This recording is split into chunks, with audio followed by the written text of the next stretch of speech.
Welcome, low ego action heroes. This is Debbie Levitt from deltacx.com. We are a full service CX and UX agency and consultancy. If there's something we can do, let us know. And welcome. We've been gone for 10 days, but now I'm back. Hello, Manuel.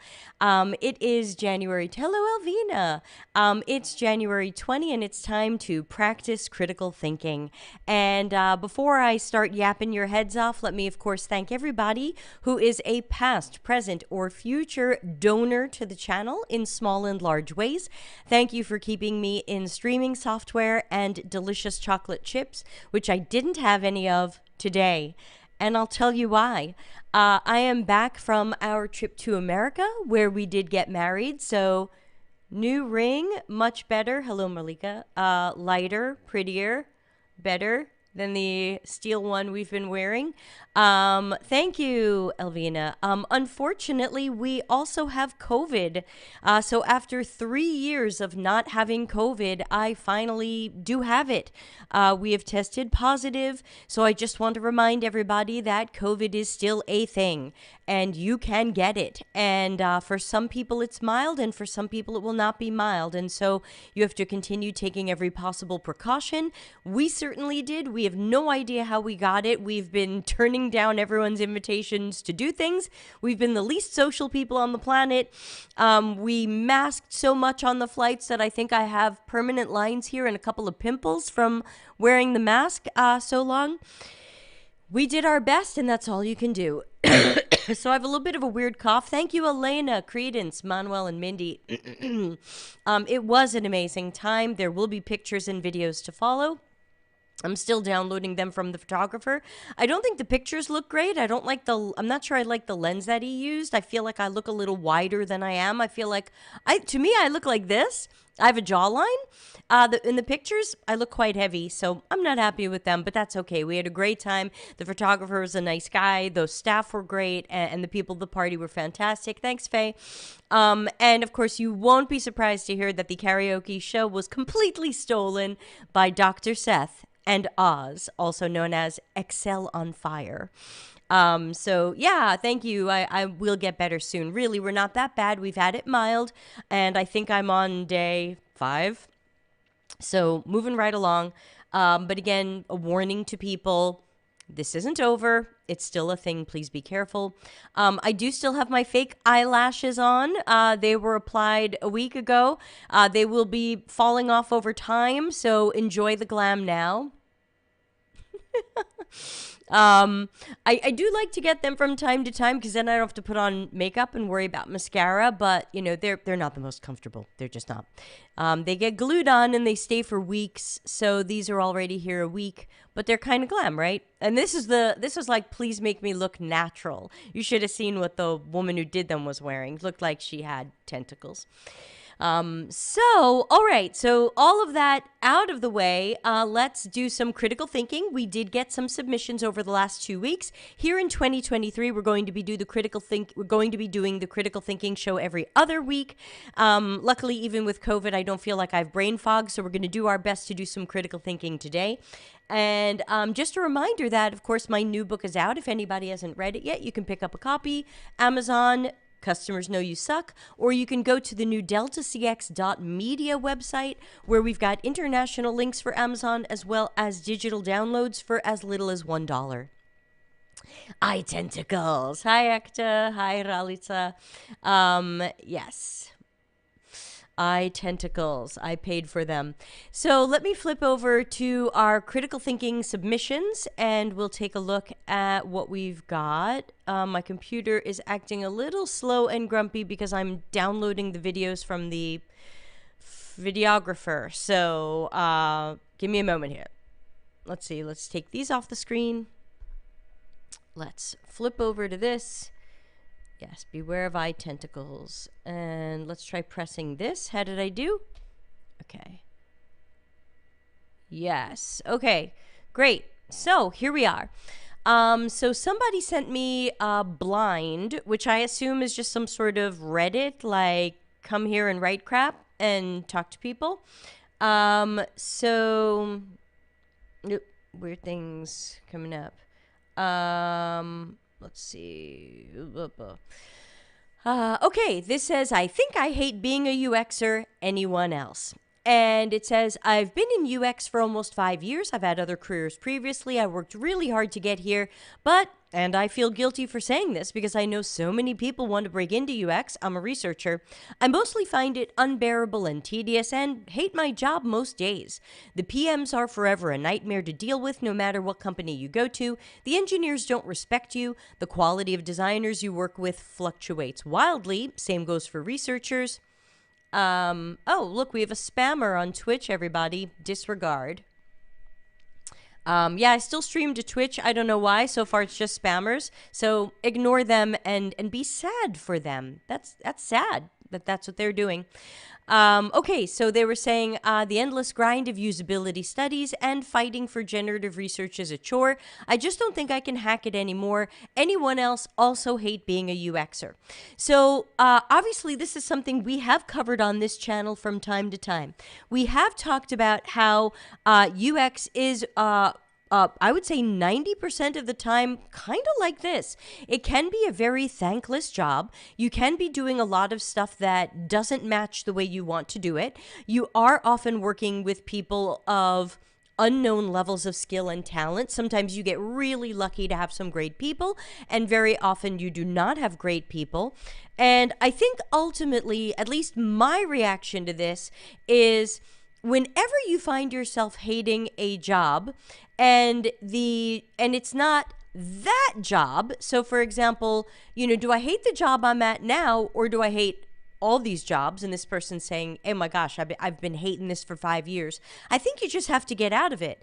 If this is the way it is and you can't find something rewarding or something that you like, it might not be for you. And I don't want anyone to mishear that. I'm not saying, oh, you can't cut it.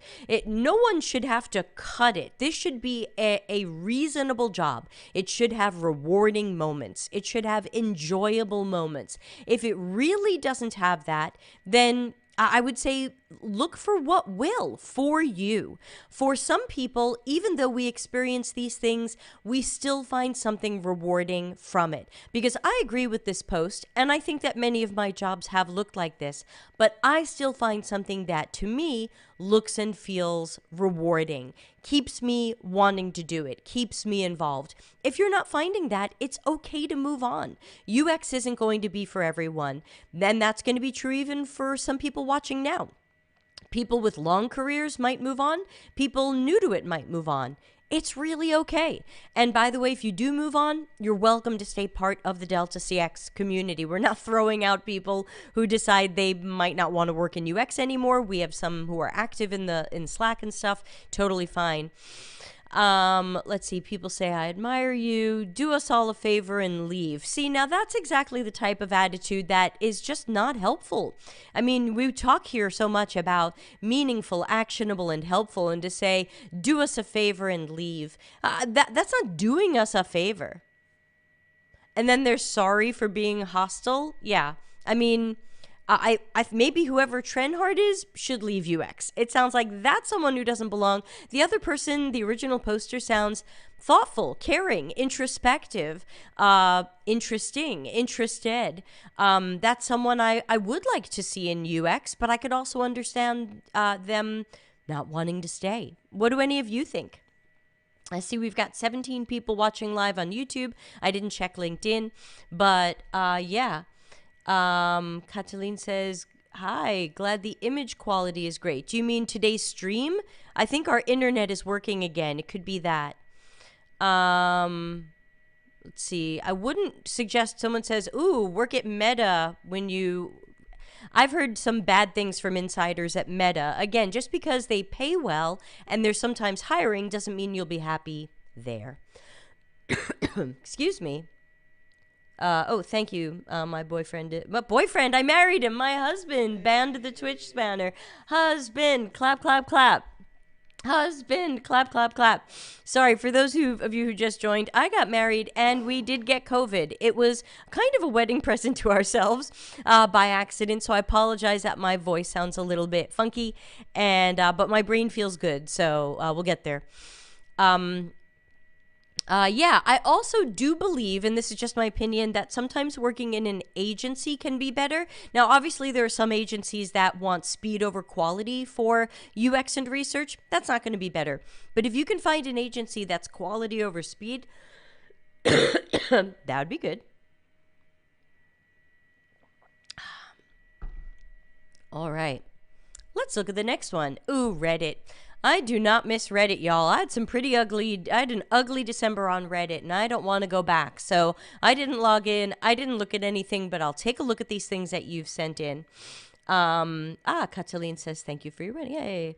Yeah, Elvina says it's about them being happy doing their job. Yeah, if you're not happy doing your job and you can't find happiness, go find what will make you at least somewhat happy. Nothing's going to be 100%, but try to find the thing that is. So this is from about 2 weeks ago. Oh, Faye says, I even had similar rude awakening in my first experience in the industry. Good for people to reflect what they like. Yeah, same is true for dating. Same is true for anything. You don't have to stick with anything that doesn't make you happy. You don't have to lower your standards. You don't have to settle for less than something that makes you feel good. Raises you up in some way. So this Reddit post was posted by someone who I have blocked on LinkedIn. So be unsurprised that I'm not going to love this post. This is someone who I personally don't find a high amount of value in. If you do, that's great. It just has to be meaningful, actionable, and helpful for you. All right, so he says, in my 13 years as a digital product designer, I've never made a user persona. Maybe that's a good thing. Used a double diamond to completion. Well, okay, I think you've already kind of said that. I mean, you're a designer, so you wouldn't do double diamond. You're the second diamond on a good day. You're not the first diamond, so we get it. Incorporated design thinking into my day-to-day activities. Yeah, I'm against design thinking too, whatever. Read an applicant's cover letter. I read all the cover letters. Like, are you, like, I got to tell y'all, after being in America for a week and feeling fat and ugly and hating the food and being grumpy and traveling probably more hours than I actually spent in America, I'm so out of fucks to give right now. I have like such a low fuse. I have a short fuse. And I've got COVID. And I look at this and I'm just like, I'm so out of fucks to give with this guy. Who cares? Put away your lotion and tissues. Why are you posting this? This is not meaningful, actionable, or helpful. Well, here comes the lotion and tissues part. Instead, I have figured out how to bring $100 million to live streamers through disruptive software. How? Tell us. What did you personally do? Otherwise, what is that? What is this? Stop touching it. Put it away. Attacked the walled gardens of ad tech with a holistic UX for a demand-side platform. This is buzzword bingo. I feel like this is buzzwordy stuff he's written on his resume, and I guess somebody out there reads it and likes it and wants this guy. But, if I had him in an interview, I'd be saying, how? Why? Tell me exactly what you did. Raced to take advantage of the remote work revolution. Raced, no less. Look at me running. In IT management, scaling the business to a $1 billion valuation in 16 months. If you are not the executive of that company, and if you are not the co-founder of that company, you do not get to take credit for a company's valuation. I've seen other people do this stuff. If you invented the company and invented the product, you can take partial or whole credit for a $1 billion valuation. Otherwise, prove to me that you did this. Was this really not a team effort? It was just you?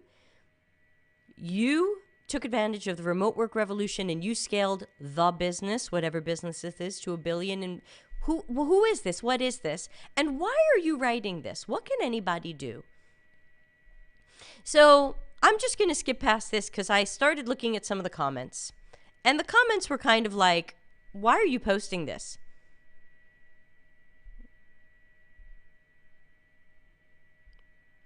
Yeah. So I don't know why we're even looking at this guy. This is not a guy who I tend to like. He also dropped by into the Reddit thread where I got attacked and started talking about himself. And I was just like, okay, so you're a narcissist. Congratulations. Oh, Cagdus, no, I'm not really sick. I do have COVID. I have a bit of a cough. The cough probably sounds worse than it feels.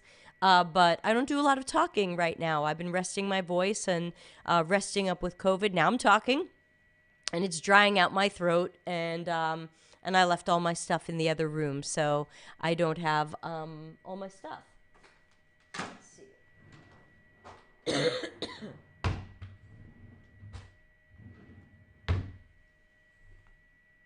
Stuff. Okay, please hold. This show is brought to you by throat lozenges, but not sponsored. No siree. Okay, we will throat lozenge this show today. Look, this is why we do critical thinking on this show. If you read a post like this, you have to be able to walk away with something. Did this person teach you a technique? Did this person name a process, approach, or technique that was successful for them that you can go Google yourself and learn more about? No. Did this person tell you what they do that is so amazing or special so that you could learn it too? No. Did this person tell you how you can better your business or personal life in any small or large way so that there is a reason for their post other than lotion and tissues? No. So, to me, this doesn't match meaningful, actionable, or helpful. I see nothing here other than self-serving bragging. I'm not too sure why y'all even send me this stuff. So, let's pass on this guy and his bragging. Okay, more Reddit, unfortunately. This says, networking might not be needed to get a job, but you need one to have a career. I hope this is not going to be splitting hairs between what's a job and what's a career. I've worked in the field for 25 years. I know tons of other people with long careers in the field. And I know lots of people who are hiring managers for UX. I've taught a course in design. So far, I think the UX design Reddit is just a bunch of people bragging about themselves. Am I missing something here? Why are we reading this? This feels not fun at all. I've taught a course in design management in a master's program for 14 years. I help people negotiate their salary offers. You need a network. You need to know people. You can't count on getting new positions through publicly posted. Okay, so for this post to be meaningful, actionable, and helpful, this person would have to tell you, how do you get to know people? How do you build a network that will give you the outcomes that this person is claiming you can have? If that's not in this post is not meaningful, actionable, or helpful. Atso is here. Reddit is the worst UX place. I think so. I have not had a good experience yet, and some of you witnessed that was it last month or was it this month? I don't remember.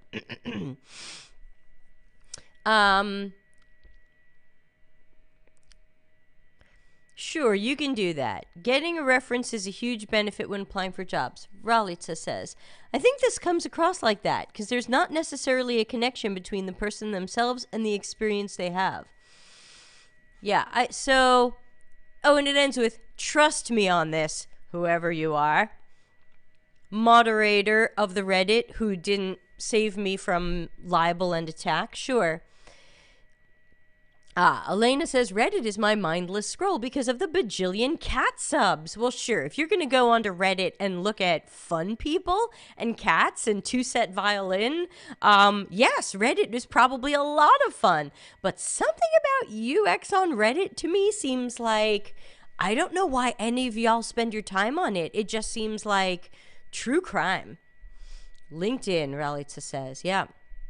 So I don't think this is meaningful, actionable, or helpful because we can trust her and we could say, I believe her. I trust her. She's been doing this 25 years. She gave me a whole bunch of braggy reasons why we should believe her. But now how do we do this?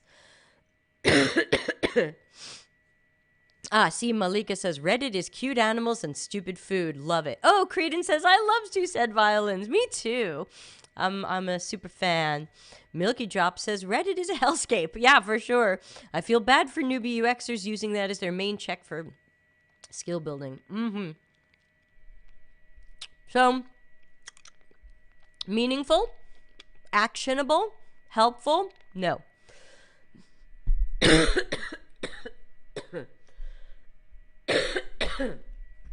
And of course, it's got your requisite swear words. I'm not saying this so you can argue with me that I'm wrong. So don't argue with me. I'm not wrong. I'm right. But I'm an emissary from the future telling you how not to fuck it up. Okay, so how don't we fuck it up? Can anybody read this and tell me how to take action on what Karen has written? How do we take action on this and not fuck it up? Help me out here. Maybe it's just me. I'm just a caveman with COVID and fake eyelashes. I don't know what to do. Karen, tell me what to do. How do I build a network? How do I meet the right people? How do I connect with them in a meaningful way? How do I make sure that I have their attention when I need attention? How do I make sure they have my attention when they need attention? Karen, how do I not fuck it up? You're an emissary from the future telling me how to not fuck it up. Where is the how? Does anybody see this?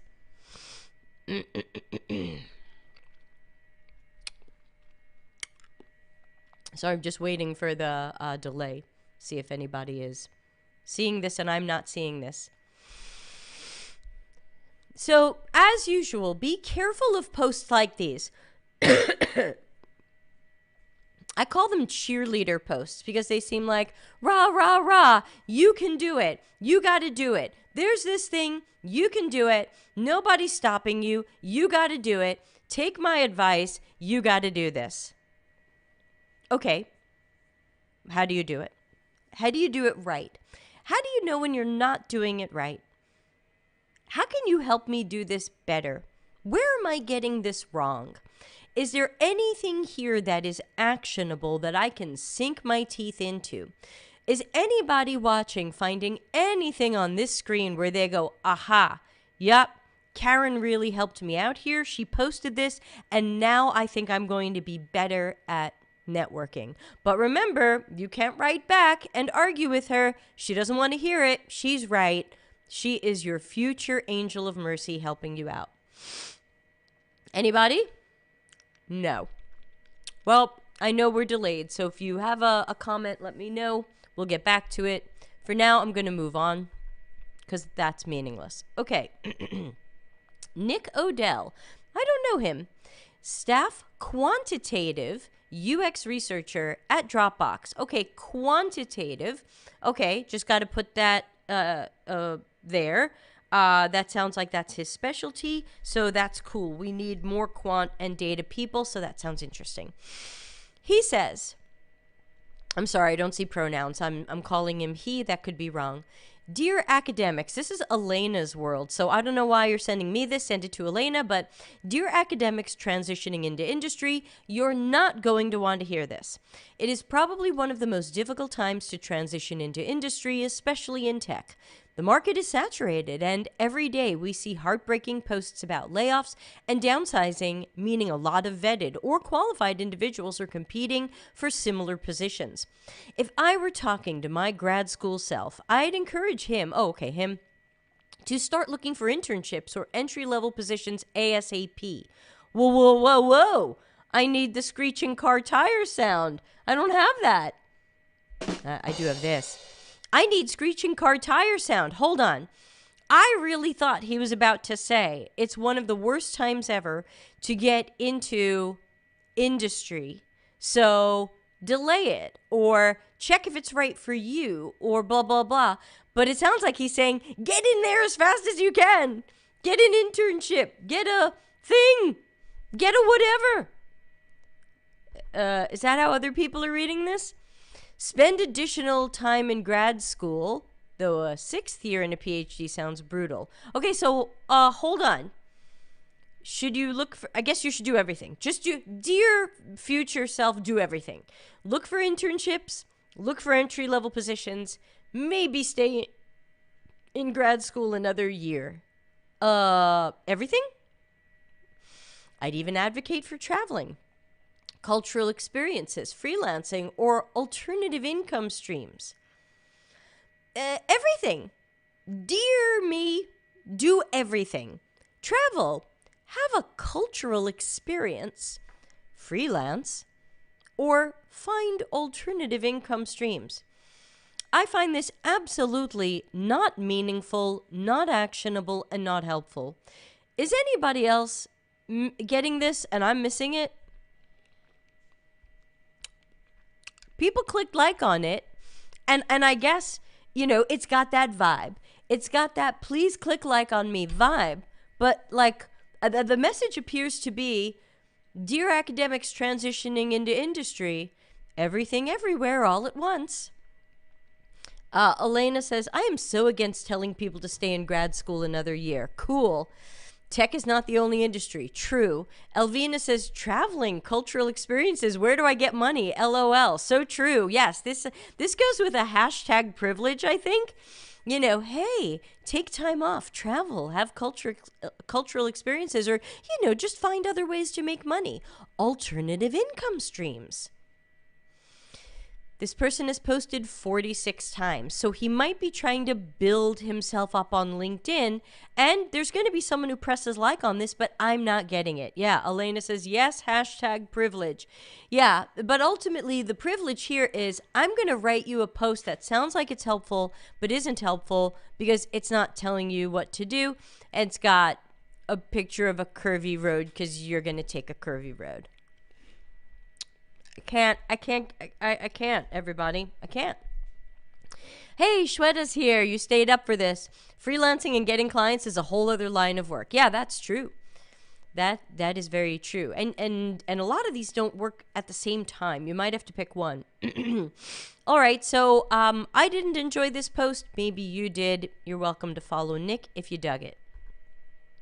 Catherine Dumanoir. I'm bad at French names. I might have pronounced that badly. I apologize. Tech sourcing lead at Microsoft.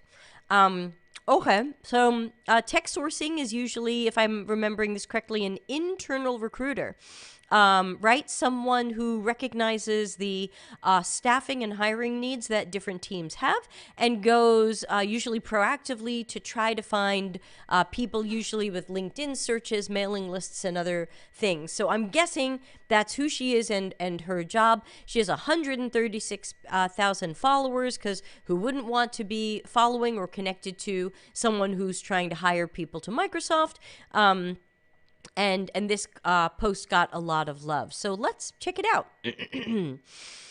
Today we got an announcement that Microsoft is getting rid of paid time off vacation and moving towards DTO. It stands for discretionary time off. It means that we no longer have to log our vacation or wait to accrue days each month. I've personally never been a fan of unlimited PTO, but we'll see how this goes. For unlimited PTO to be successful, and Elena, is this true, by the way? Are they, I mean, to me, this seems like unlimited PTO with a new name. For unlimited,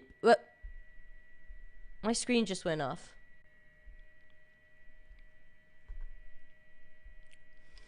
Hey, sorry, everybody. I still have meaningful, actionable, helpful up. Someone tell me. I don't know if this is going to continue the old stream or start a new stream, but my computer just had like a weird crash, so I apologize there that I lost. Okay, Ralitza says I'm back. Sorry about that. All of a sudden my screen went black, and I was like, did my computer get COVID now? Okay, let's go back and start that one again. Thanks to everybody for patience and understanding. Let's see, so let's switch over to share my screen mode, which looks like this. And then we were on this screen, which looks like this. And we have the chat room, which looks like this. Hey, thanks, Shweta. Okay, so back to paid time off. For unlimited PTO to be successful, you have to, 1, have a good boss or leadership. Well, God, that's for anything to be successful. If you want to stay at your job, you have to have a decent boss and leadership. 2, accountability for your work. I've never seen anybody held accountable for anything at anywhere where I've worked. I would love to see accountability. I would love to see this person define accountability. And 3, make sure you take days off. Okay, sure. If the workplace truly wants you to. What are your thoughts on the changes? Only reason why I'm a skeptic of unlimited PTO is because there's no protection for the employee. It's at the discretion of leadership, and there are no payouts for days not used in case of a layoff. Will your days away be used against you if they're greater than your colleagues? What's an appropriate amount to take? Yeah, these are good questions. Thanks, Cataline. YouTube has a buffer allowing the stream to continue. Yeah, I don't know if it died on LinkedIn. Sometimes LinkedIn is very abrupt and cuts it off, and then I go, oops.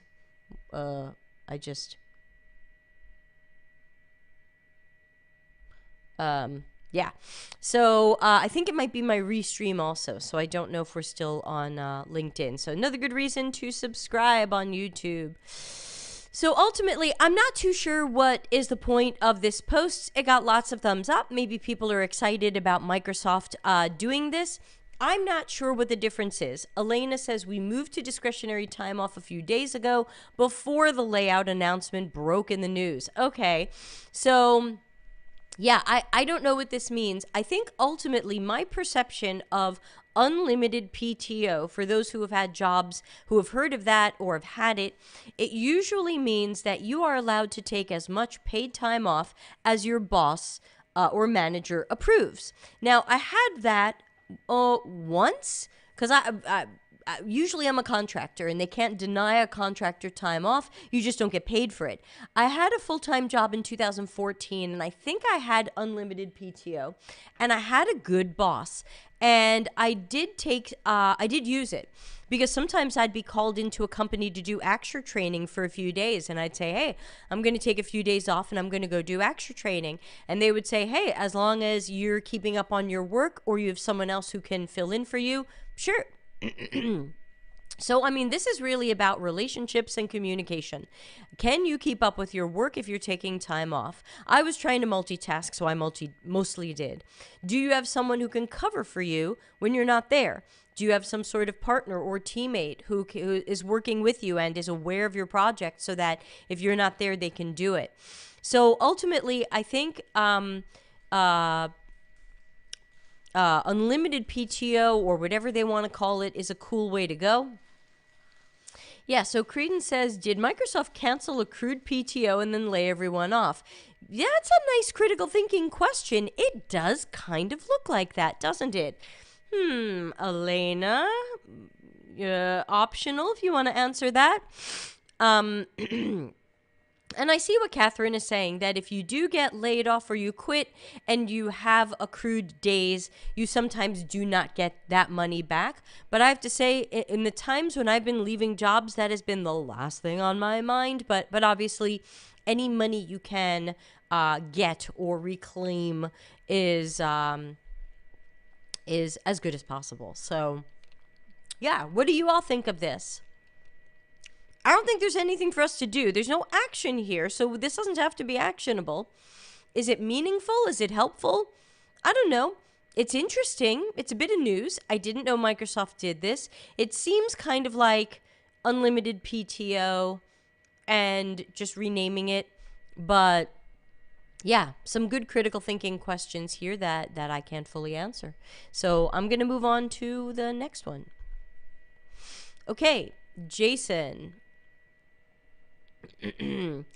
Democratizing UX research is all about making user experience research more accessible and inclusive for everyone on your team. Here's how.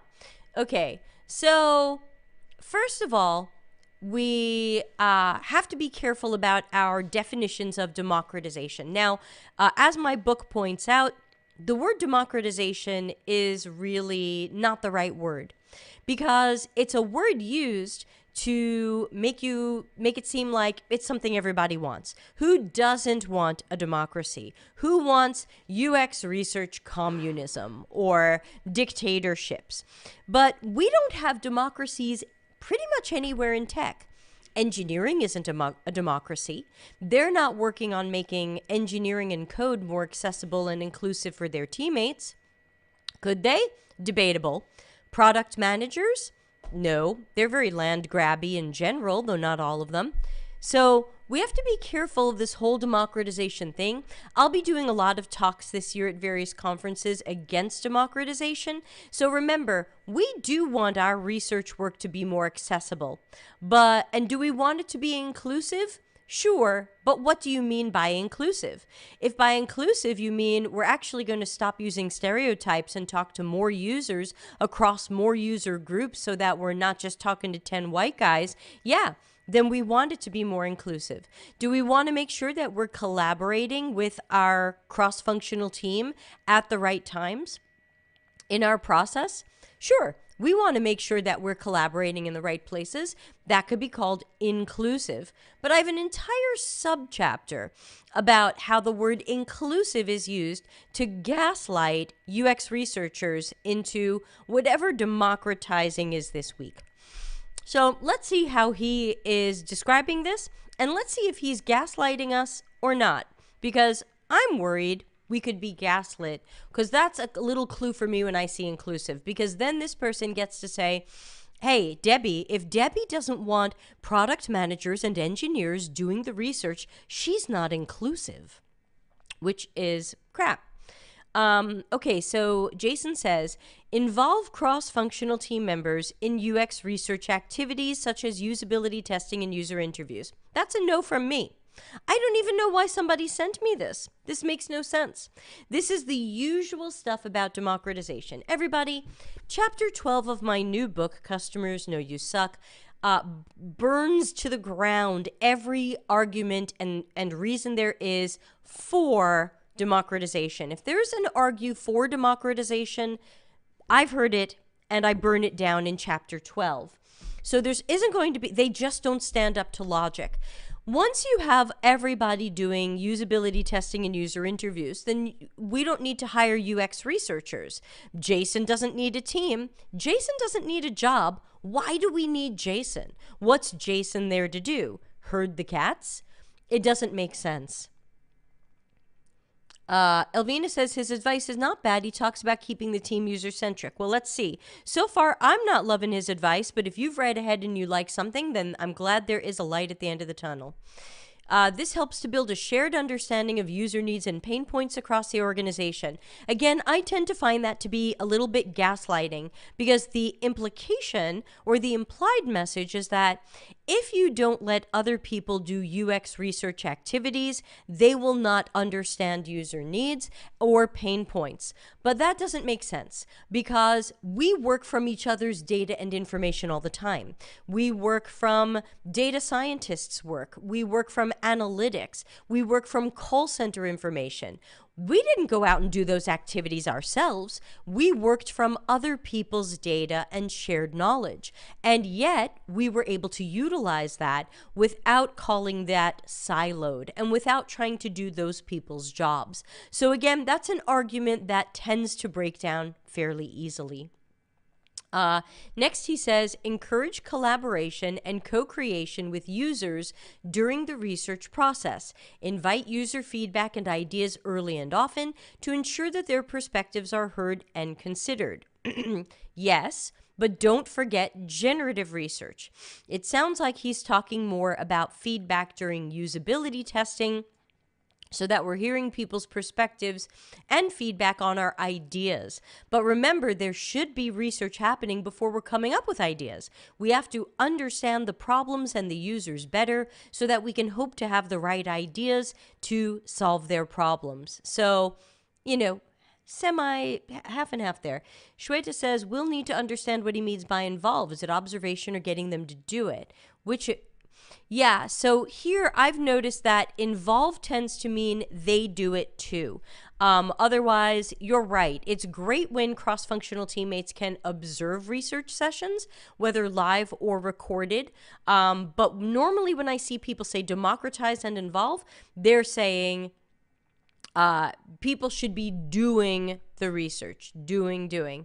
Oh, I like this. Rob Solomon wants to know if ChatGPT wrote this post. Because he hashtagged it ChatGPT. GPT.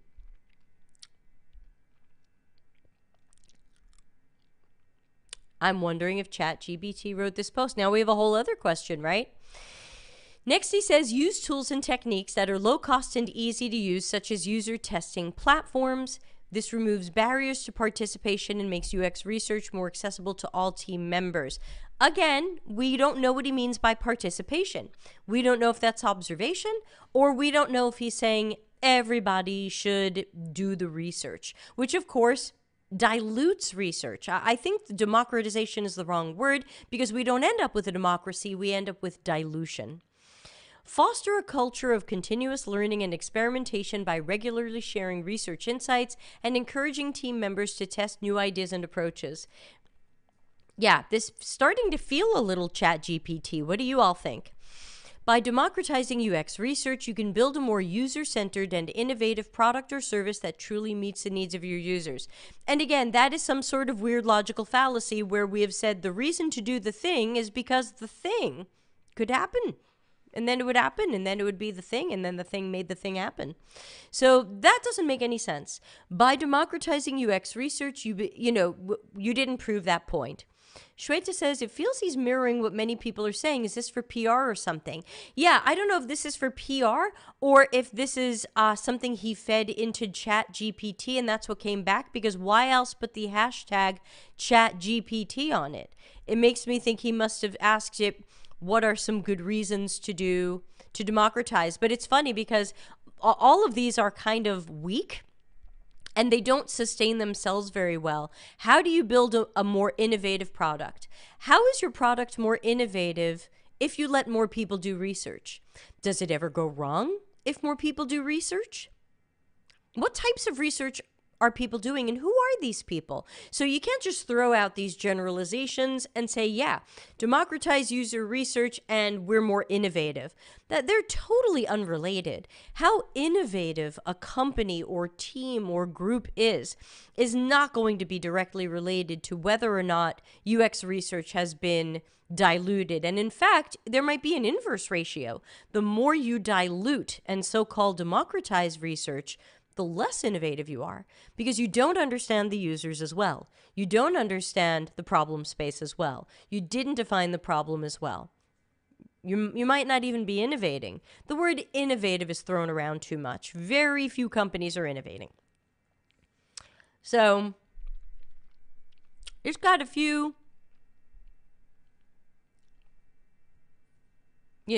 responses. But that's my guess. My guess is that this was a Chat GPT. I had them delete my thing, but you could go into Chat GPT and say, 5 reasons why democratizing UX research is more accessible and inclusive, and see what you get from Chat GPT and see if it looks like this. And if this is a vice president at Morgan Stanley and he's having Chat GPT write his LinkedIn posts,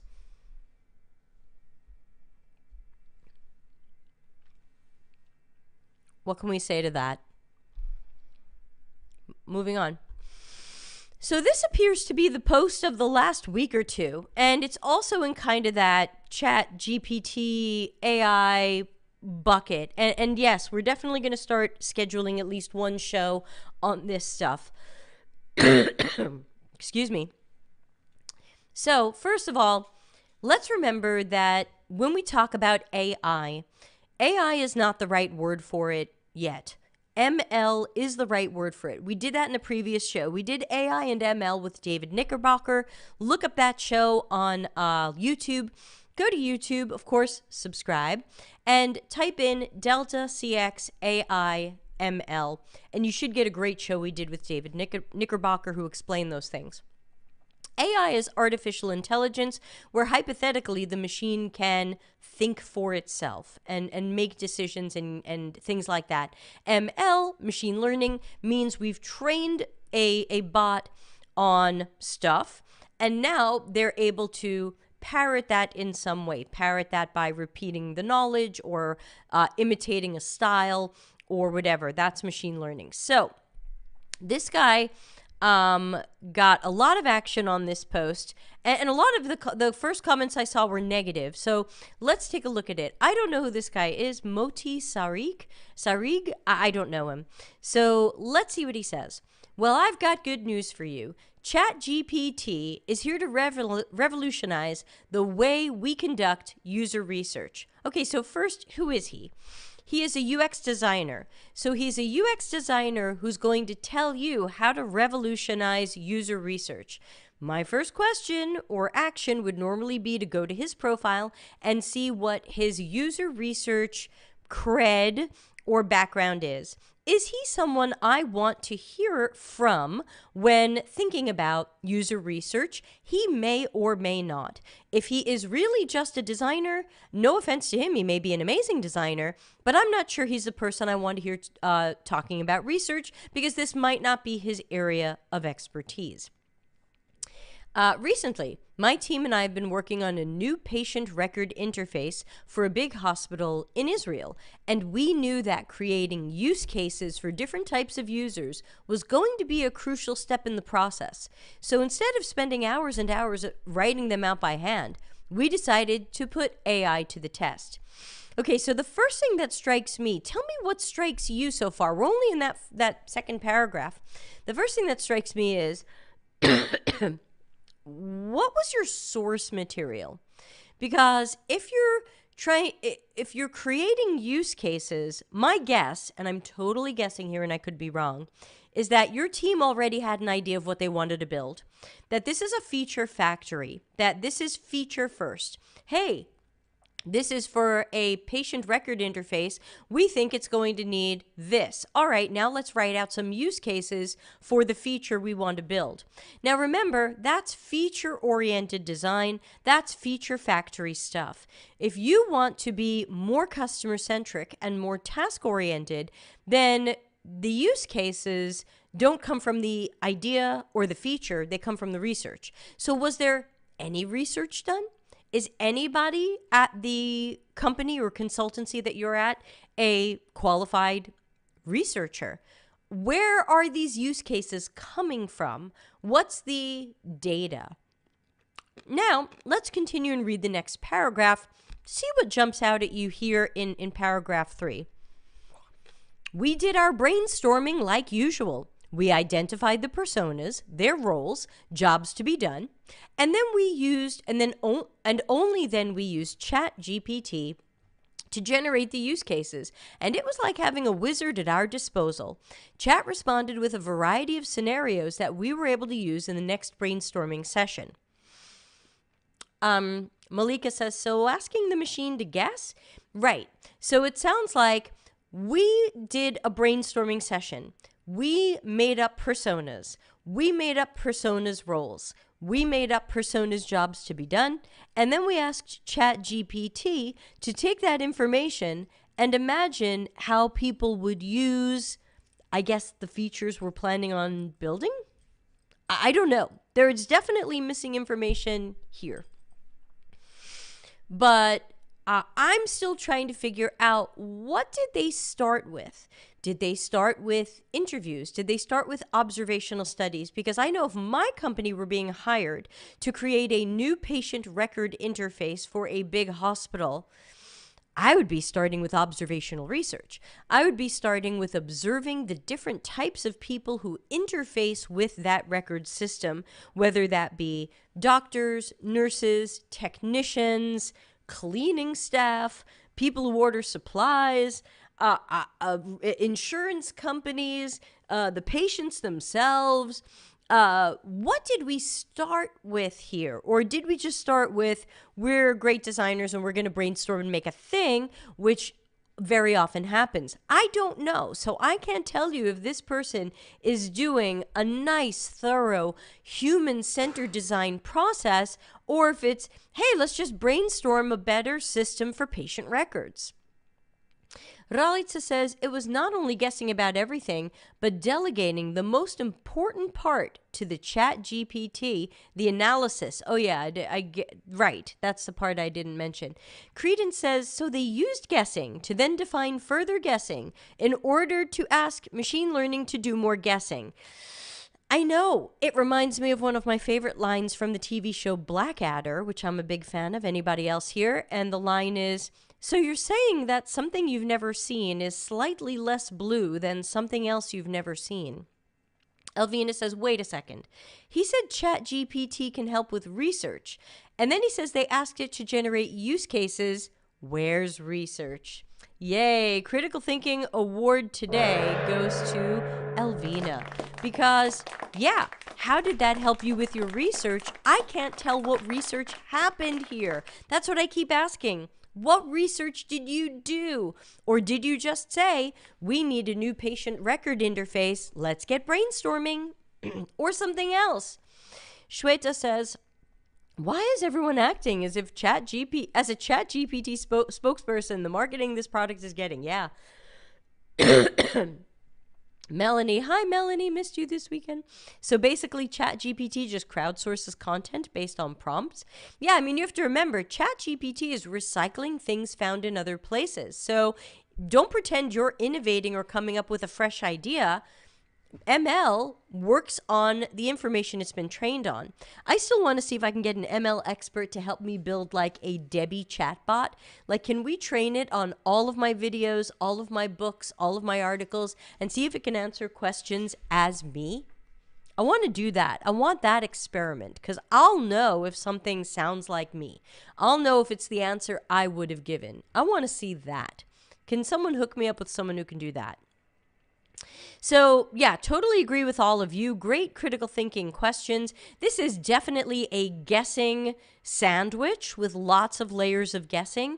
And also, I agree with Elvina. I don't see where research necessarily happened here. It looks like we just brainstormed stuff, made up stuff, and then we're going to ask ChatGPT to fill in the blanks and figure out how people could use these ideas we have.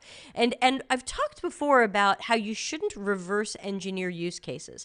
You shouldn't say, look, I want to design a remote control that looks like this. Can we figure out who could use this and how they might use it? Well, sure, someone might want to press a button that says this. Okay, cool. Let's write that down as a use case. We shouldn't be reverse engineering use cases. We should be working from deep understandings of problems and pain points, which themselves become use cases. Hey, people are having these sorts of problems, struggles, inefficiencies, frustrations, confusions, disappointments, and distractions. What can we do to solve those? That's going to be where some of your use case stuff lives. So in the end, he says, let's not forget AI is not a replacement for traditional user research methods. Did you even use those? Because you didn't mention it, and I wish you had. Since AI cannot understand the specific needs and preferences of individuals, it's simply an additional tool to aid in the process, save us time, and give inspiration. By providing a clear prompt and following up with the right questions, we were able to get the most accurate and useful information to inform our design solutions. Now, of course, it's critical thinking stream, so my question is, how do you know that? How do you know that you got the most accurate? How do you know that you got the most useful information? How do you know there isn't more accurate information out there? How do you know there isn't more useful information out there? Wouldn't the insights from observational research be more accurate and more useful than what a really good bot found? Yeah, Ralitsa's hitting it. How does he know he asked the right questions? That's right. There's definitely a bit of that, well, I must have asked the right question to ChatGPT. It must have been trained on the best things, so now I have the best information. I think that can accidentally sound arrogant. So there you go. People commented, and they don't seem very happy with him. This person says, you just did all that with brainstorming? And I guess originally it said blah, blah, blah, and he edited it. Yeah, edited. So originally it sounds like it was even more blasé. Like, we did our brainstorming. We identified their roles, jobs to be done, blah, blah, blah. So you put all your bias into the AI. I'm happy you're satisfied with the results, but it doesn't mean you got true user behaviors and use cases. Good for Thomas. I don't understand the second paragraph. We did our brainstorming like usual. What did you brainstorm about? How did you identify personas? Yes. And this is where I got pulled into it. Ovetta tagged me and said, oh, Debbie Levitt, this is going to make your day and give you lots to podcast about. Shall we make a date to talk with AI-supported UXR methods being used in design? There's so many shortcuts producing bad design. We are scheduling that right now. So, yeah. I think that, look, Elena says, I think I've shared this before, but ask ChatGPT to tell you 2 truths and a lie and then explain why. After 4 to 5 rounds, you'll see why it's not going to take over anytime soon. Yeah. In fact, let me go back to a giant picture of me, because that's our last one for today. Yeah, I tried it out, and I wasn't impressed, but I put in stuff that I guess maybe was too hard for it. I asked it for examples of word painting in Brahms' Requiem, and it just gave me the most surface level answer. An answer I didn't find acceptable. So, and I asked it a couple of other things, and I felt like I got stuff that would have come up in a Google search. So I thought, like, okay, yeah, I could go, like, you could go to a Google search and say 5 reasons why democratizing UX research is bleeding great. And I could get that from a Google search, because there's going to be a million blog posts that have used all those keywords. So I'm not getting it. And people just keep posting about how amazing it is, and no one's ever going to write a paper again on anything. I just don't get it.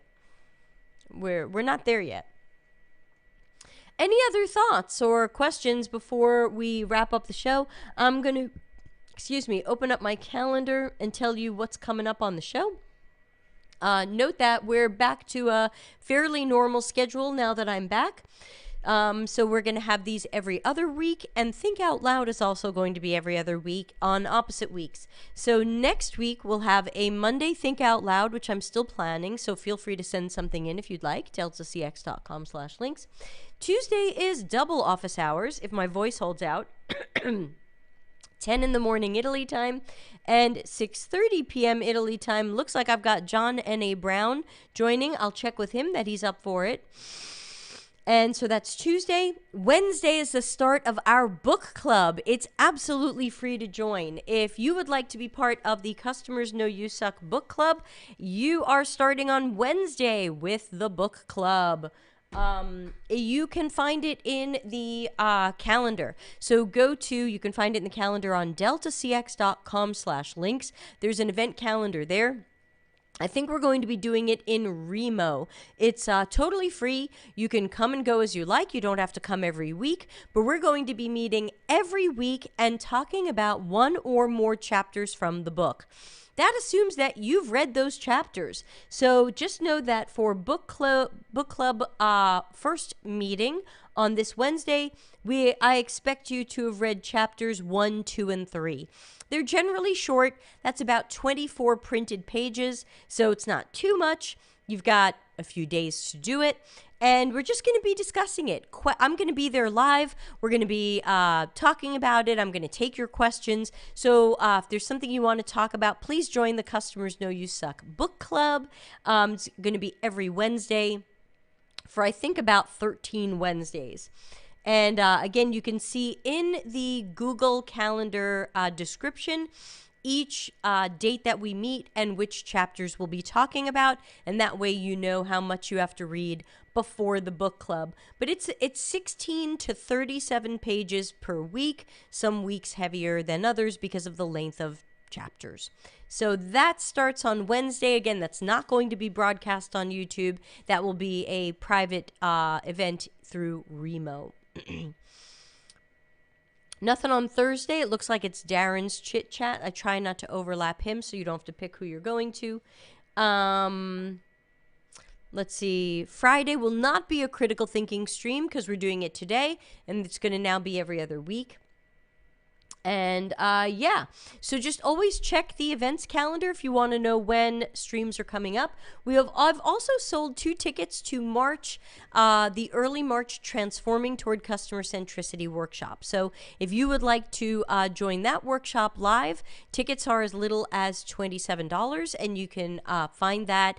I think it's also on the Delta CX Media site. So deltacx.media is the new website where I'm putting all of the books and training stuff. I've been in the process of moving things there. All right. I think that's it. I hope everybody will stay healthy. If you're not healthy, I hope you will be well soon. I'm sure I will be well soon. At least I don't have a fever anymore.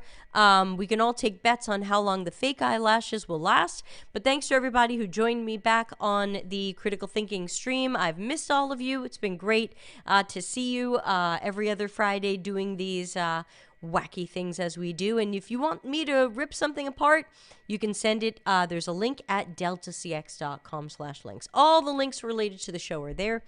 And please subscribe. Tell friends about the channel. So with that, I will play us out of here. Everybody have a super weekend. Be safe and healthy. And I'll see you soon. Bye.